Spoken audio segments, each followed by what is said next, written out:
Hello everyone. आज मैं eyebrow threading के बारे में बता रही हूँ। सबसे पहले आईब्रो देखिए कि कितनी मोटी है और इस तरह से मैंने करके दी है। उनकी प्रॉब्लम को मैंने सॉल्यूशन में बदलते हुए किस तरह से आईब्रो थ्रेडिंग कर रही हूँ, वो आगे मेरे साथ वीडियो देखिए तो आपको मालूम पड़ जाएगा। सबसे मैंने अच्छे से टाइट पकड़ा दिया है। फिर आगे से इस तरह से आईब्रो के नीचे से कॉर्नर से मैंने थोड़े थोड़े से एक दो बाल ही इस तरह से करते हुए निकाल रही हूँ, हल्के हाथ से, क्योंकि इनकी आईब्रो ज़्यादा मोटी है। इसलिए इस लड़की को थोड़ा पेन ज़्यादा हो रहा है, इसलिए मैंने थोड़ा कम से ही हेयर निकाल रही हूँ और अच्छे से मैंने पकड़ा दिया है टाइट। और इस तरह से राउंड में करते हुए मैं हेयर निकाल रही हूँ। एक एक दो दो हेयर ही निकाल रही हूँ। अब मैंने डोरी को क्रॉस में कर दिया है। फिर इस तरह से दो दो हेयर को निकाल रही हूँ। आप भी अगर आईब्रो थ्रेडिंग करते हो, आपके कस्टमर की स्किन सेंसिटिव है, उनकी स्किन थोड़ी थोड़ी लाल भी होती दिखाई दे रही है, इसलिए मैं एकदम ही धीरे धीरे हेयर को निकाल रही हूँ ताकि कस्टमर को पेन भी ना हो और अच्छे से हेयर निकल जाए। अब अब इस तरह से पीछ के हेयर तो बहुत सारे हैं, तो मैं इस तरह से क्रॉस में डोरी करते हुए मैंने अच्छे से पहले हेयर को काट लिया है। फिर मैंने डोरी को इस तरह सीधे ही रखा है और मैंने डोरी में 7 जितने राउंड लगा दिए थे। और इस तरह से मैं आपको इस आपको सिखा रही हूँ कि किस तरह से हमें डोरी में हमें इस तरह से रखना चाहिए और एक ही झटके में खींच लेना चाहिए।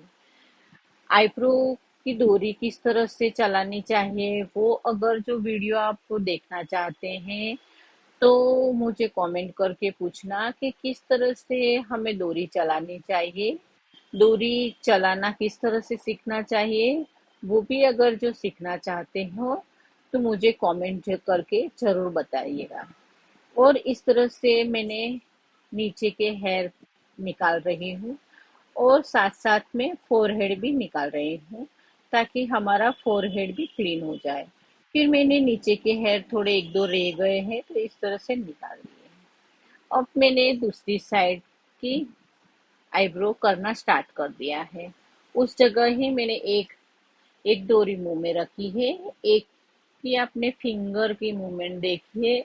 और आगे से मैंने इस तरह से वी बनाया है और पीछे से मैंने वन फिंगर का सपोर्ट देते हुए मैं इस तरह से हेयर को फंसा रही हूँ और फिंगरों को मूवमेंट करते हुए मैं एक ही झटके में मुंह से खींच रही हूँ।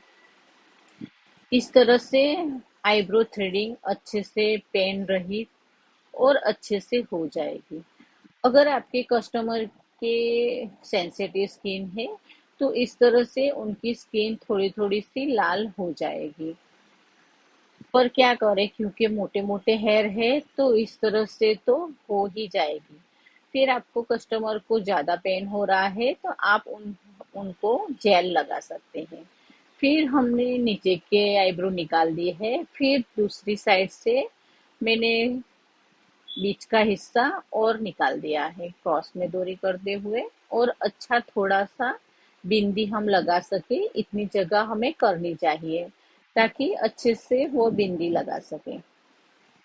फिर इस तरह से मैंने पॉइंट को बचाते हुए इस तरह से निकाल रही हूँ ताकि हमारा पॉइंट अच्छे से एज इट इज रहे। हमको पॉइंट बचाते हुए ही निकालना चाहिए। अगर आपके कस्टमर को गोल आईब्रो चाहिए तो हमें पॉइंट निकालते हुए करना चाहिए। अगर जो हमारे कस्टमर को पॉइंट वाली चाहिए तो हमें पॉइंट की जगह पे हेयर को बचाते हुए ही निकालना चाहिए। फिर लास्ट के हिस्से में हमें डोरी को क्रॉस कर लेना चाहिए। डोरी क्रॉस करने के बाद इस तरह से लास्ट तक हमें हेयर निकालने चाहिए। हमें आईब्रो को कभी भी छोटी नहीं करनी चाहिए, इस तरह से लंबी ही रख देनी चाहिए। और यह हमारी आईब्रो थ्रेडिंग कंप्लीट हो गई। यह आईब्रो को वीडियो अच्छा लग रहा है तो लाइक कर दीजिएगा और चैनल